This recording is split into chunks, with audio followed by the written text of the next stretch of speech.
Quando a Bíblia fala a respeito do povo de Deus ser o Israel de Deus, isso é Israel espiritual, mas eles não aceitam isso. Aceitam somente o literal, não o espiritual. Eles creem que Deus arrebatará secretamente a sua igreja desta terra antes que Deus possa continuar o seu plano original de estabelecer o reino judaico. Parece que Deus falhou. Não. Ele teve que adiar o plano e precisou pôr algo no lugar enquanto isso. E finalmente a crença em um futuro reino de Cristo na terra que durará 1000 anos, antes que o novo céu e a nova terra sejam estabelecidos.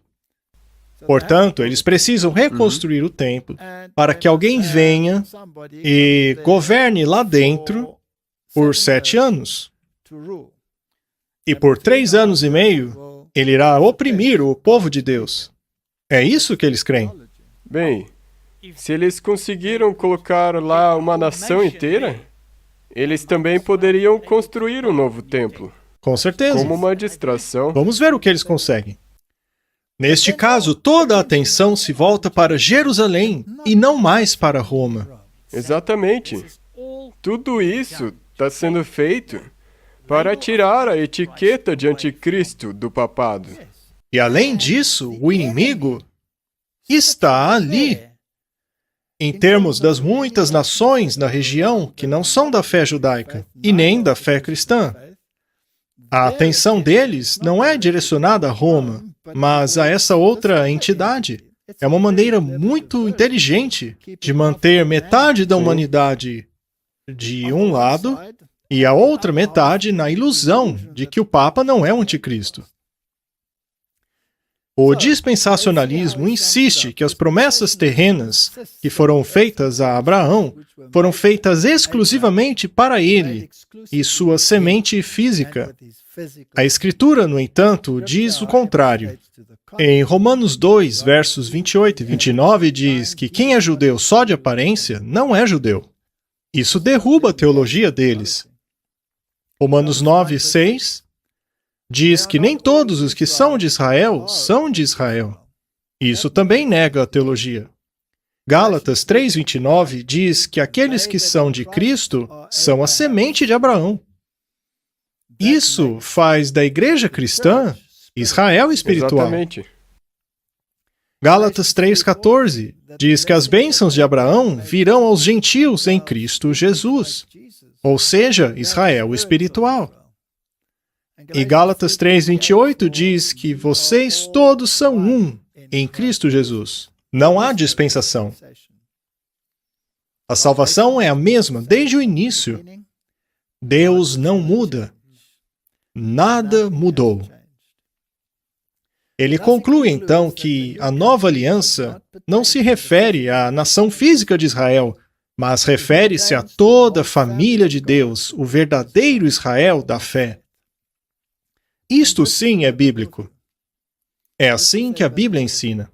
Vamos revisar mais uma vez o Concílio de Trento. Ele estabeleceu que a doutrina da Igreja Católica Romana é infalível, não pode ser alterada. Mas será que o Segundo Concílio do Vaticano teria alterado a posição católica estabelecida no Concílio de Trento? A resposta é não. Nós provaremos isso em um outro episódio. Nada foi alterado. Houve apenas uma aparente mudança. Muito inteligente. Muito espertos. Que nem nós Eles já fizeram vimos isso a história toda? há milênios. Eles não são burros. Não são estúpidos, eles sabem trabalhar direitinho. Vamos analisar o remanescente de Israel. Após a nação ter rejeitado o Messias, os judeus ainda poderiam ser salvos como indivíduos. Apesar de que, dali para frente, o agente apontado pelo céu para abençoar e evangelizar o planeta seria a igreja cristã. Foi o que Paulo anunciou, assim como Pedro. Os versos estão aí. Segundo os apóstolos, a igreja cristã se originou e, portanto, continua como o remanescente de Israel. Até mesmo o livro de Apocalipse ainda fala sobre os judeus. Sim. Lá não fala de cristãos. Este título só surgiu em Antioquia. Quando o Apocalipse fala a respeito daqueles que dizem serem judeus, mas que na verdade não são, Está falando disso. Significa o povo de Deus. Está se referindo aos cristãos. Romanos 11, verso 1 a 5 diz: Digo, pois, porventura rejeitou Deus o seu povo? De modo nenhum, porque também eu sou israelita, da descendência de Abraão, da tribo de Benjamim. Deus não rejeitou o seu povo que antes conheceu.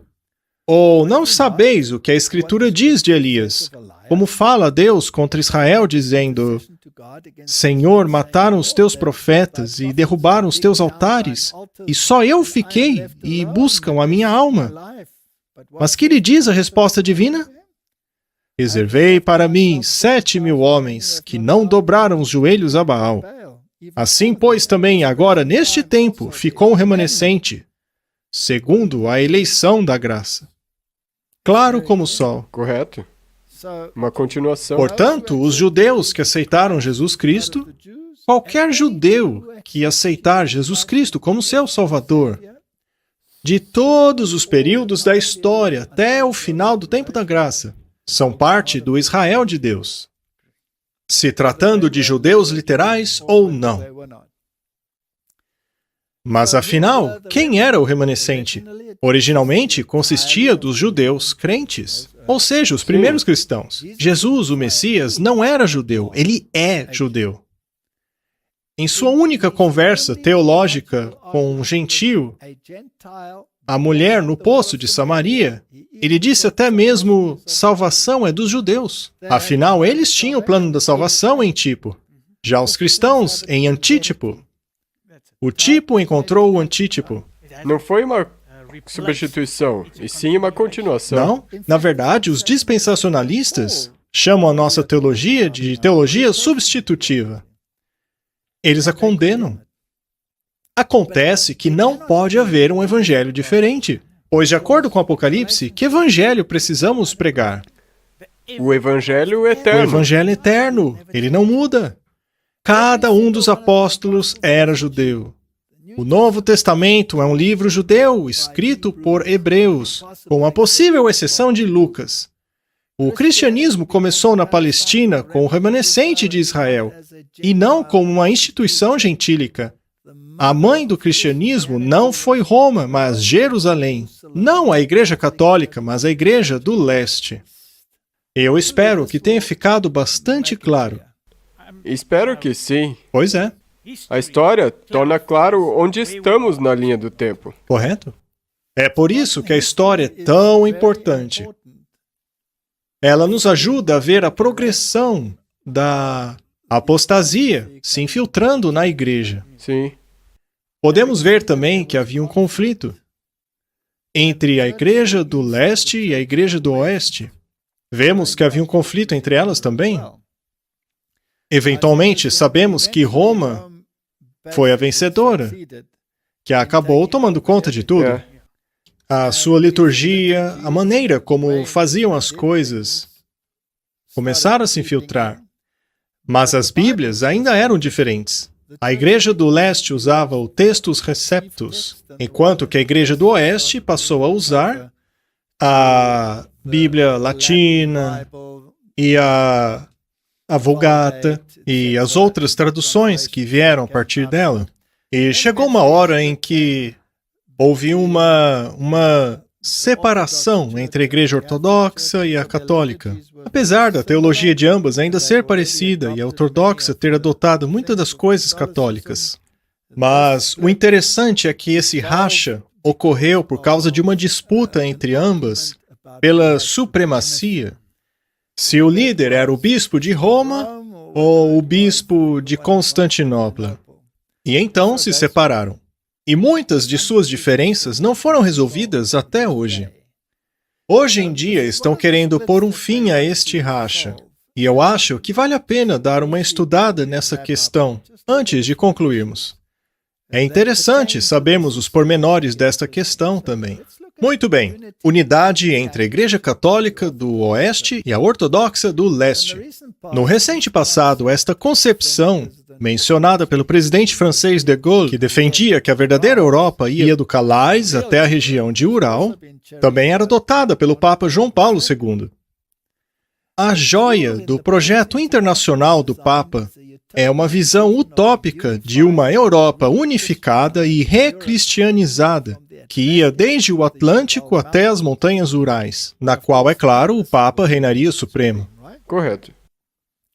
A primeira fase seria o fim das divisões entre a Europa Oriental da Ocidental. A fase 2 seria a reconciliação entre as igrejas católicas e ortodoxas do leste soviético. Pois, oficialmente, o leste estava debaixo do bispo de Constantinopla, que hoje é Istambul, que eventualmente mudou-se para a Igreja Ortodoxa Grega, que era onde esse poder residia, mas, eventualmente, quando aconteceram certas discussões, surgiram até os patriarcas russos. Eles têm um entendimento um pouquinho diferente, mas eles meio que concordam em relação aos esforços atuais. E essa unidade já tem sido organizada na esfera política. E também foi resolvida na esfera religiosa, só que atrás das cortinas. Porém, leva um certo tempo até que seja filtrado por todo o sistema. Vejamos o que diz essa notícia. Papa Francisco diz ao líder ortodoxo: "Eu estou confiante que atingiremos a unidade completa." Eles estão trabalhando nisso. A todo vapor.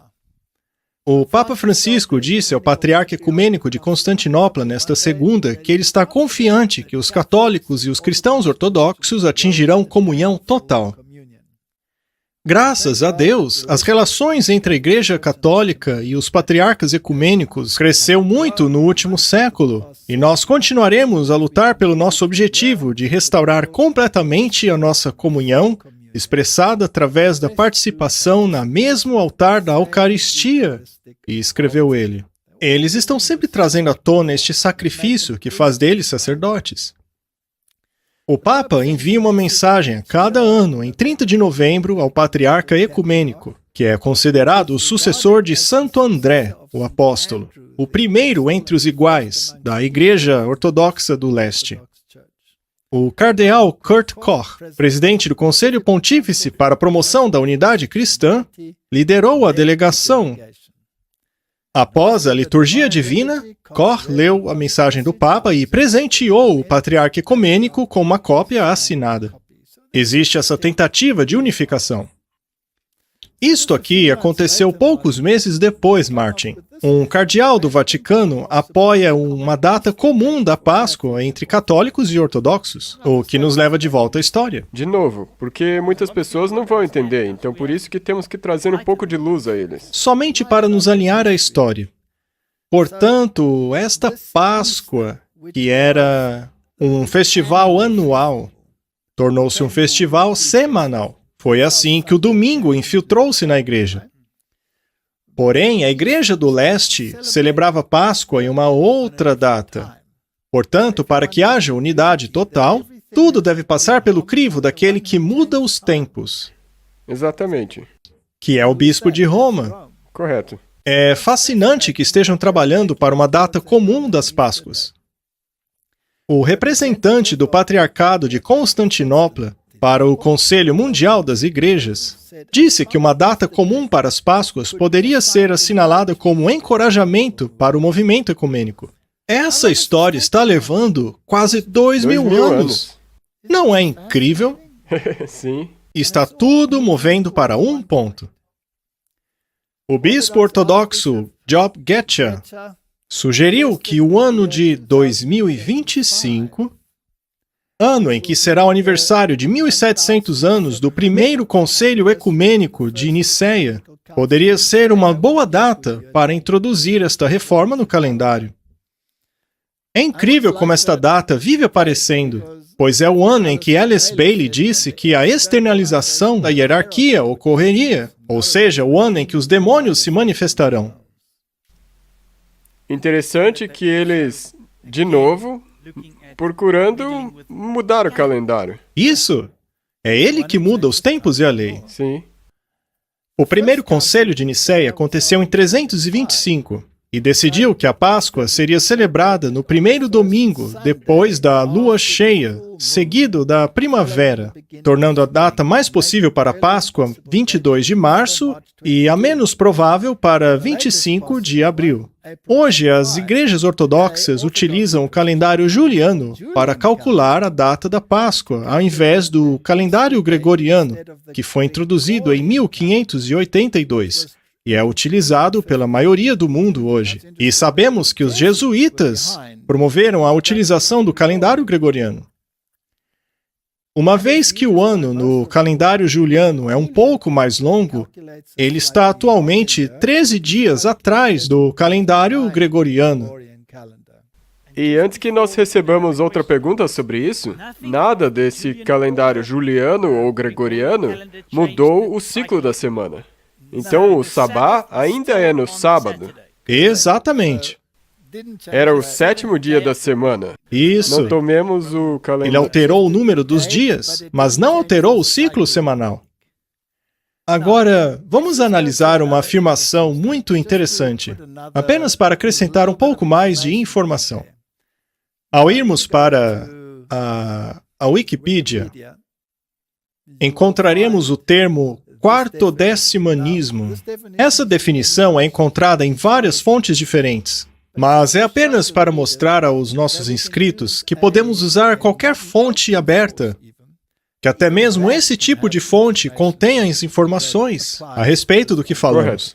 E vocês vão ver o quão importante isso é. Temos um termo estranho aqui, quartodecimanismo. Mas o que seria isso? A controvérsia do quarto décimo surgiu porque os cristãos das igrejas de Jerusalém e da Ásia Menor observavam a Páscoa no 14º dia do primeiro mês, o mês de Nissan. Nissan é o primeiro mês do calendário judaico. Começa na primavera. Não importando o dia da semana em que ocorria, pois ele era determinado pelo ciclo lunar. Sim. Portanto, ele estava vinculado ao mês. Não tem nada a ver com o ciclo da semana. Tem a ver com o mês. Enquanto que as igrejas em Roma mudaram a prática para celebrar a Páscoa sempre no domingo, seguido da primeira lua, seguida do equinócio vernal, chamando-o de o dia da ressurreição do Salvador. A diferença foi transformada em uma controvérsia eclesiástica quando a prática foi condenada pelo Sínodo dos Bispos. Vamos direto ao ponto, Martin. Os judeus, sob a orientação dos fariseus, e lembre-se que Paulo disse, em sua teologia, no que concerne a essas coisas, ele fica ao lado dos fariseus. Ele era contra os saduceus. Muito bem, os fariseus calcularam o 14º dia. É por isso que o termo é quartodecimanismo. Aqueles que guardam o 14º dia. Este dia era determinado pelo aparecimento da lua nova, o que poderia ocorrer em qualquer dia da semana. Portanto, a cada ano poderia acontecer em um dia diferente. Acontece que Roma decidiu que não precisa acontecer no domingo, o primeiro dia da semana. E é interessante que os judeus saduceus também eram inclinados a celebrarem no primeiro dia da semana. Como sempre, discordavam dos fariseus. E aí surgiu esta discussão. Isso é apenas para mostrar o quão importante este domingo anual era para eles. Sim. Pois o domingo anual da Páscoa funcionou como a porta que abriu a possibilidade do domingo semanal. A respeito das disputas sobre a data em que a ceia do Senhor deveria ser celebrada, disputas conhecidas como controvérsias pascuais, o quartodécimo é a primeira já registrada. Eles discutiam isso. Na metade do 2º século, essa prática na Ásia Menor era para concluir o jejum pré-pascual, e a ceia deveria acontecer no 14º dia de Nissan. Esta era a igreja do leste, era onde a verdadeira igreja estava.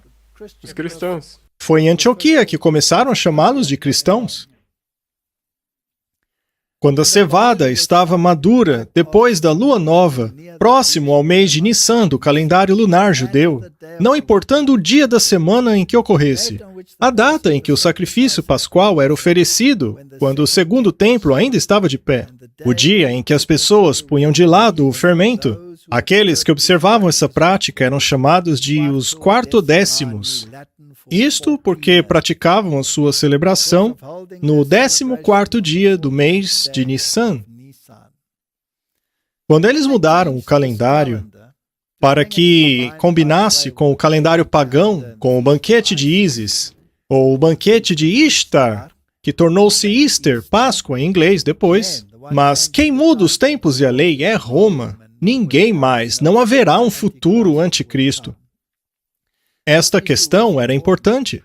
Desde então, passaram a celebrar a crucificação sempre na sexta e a ressurreição sempre no domingo. Mas os primeiros cristãos não faziam assim. E como nós vimos, por isso que quando a guarda semanal do domingo começou, eles chamaram de mini Páscoa. Isso!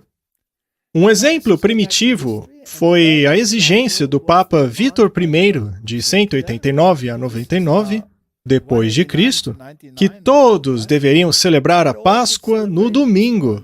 Está vendo a história? Está aí, confirmado, em uma fonte moderna e aberta. Mais tarde, ele excomungou os cristãos na província da Ásia Romana que continuavam a observar a Páscoa no dia 14 de Nissan, uma vez que esse dia neutralizaria o domingo da Páscoa, a data da Páscoa dos judeus. A invenção papal da Páscoa dominical foi tingida com o paganismo. Mesmo assim, no Concílio de Nicéia, o imperador Constantino deu apoio a ela e a impôs em todo o território. Ele, portanto, eliminou o dia original bíblico, ou seja, os tempos, e introduziu o seu próprio tempo. Não um futuro anticristo, mas o próprio Papa. Sim. Agora, poderia acontecer que o dia original bíblico, que variava os dias da semana ao longo do tempo, pudesse ocasionalmente bater com o domingo proposto pela Igreja Romana. Mas Roma queria distanciar-se da maneira bíblica. Ela queria impor a sua maneira, ou seja, no domingo. E um domingo determinado por ela, e não a Bíblia. Correto. É muita arrogância. Agora, isso é 100% direta oposição a Deus. Exato. Agora, em 2001, aconteceu das datas coincidirem. O Papa que estava na ativa era o Papa João Paulo II. E o que ele fez? Assim como em ocasiões anteriores, ele mudou a celebração da Páscoa em uma semana. E todo o Ocidente obedeceu ele. Ninguém se perguntou como se pode mudar a Páscoa em uma semana. Isso não é mudar os tempos? Sim, está mudando Ele muda os tempos. tempos ao seu bel prazer.